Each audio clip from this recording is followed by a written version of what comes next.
subscribe with notifications on.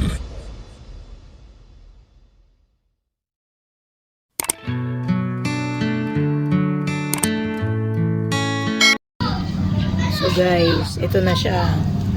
After cleaning, yan na po. Binubuo na nung ating manggagawa. Manghihila. Ayan.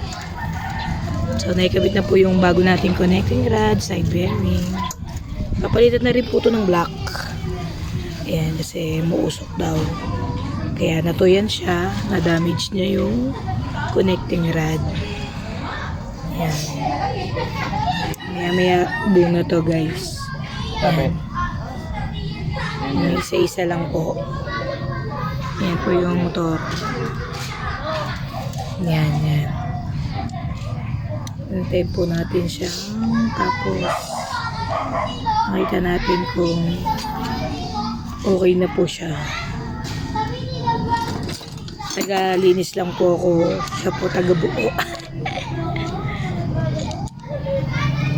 Na-range ko na po lahat yan kung saan alin yung sa bandang side, alin din yung sa lining na side.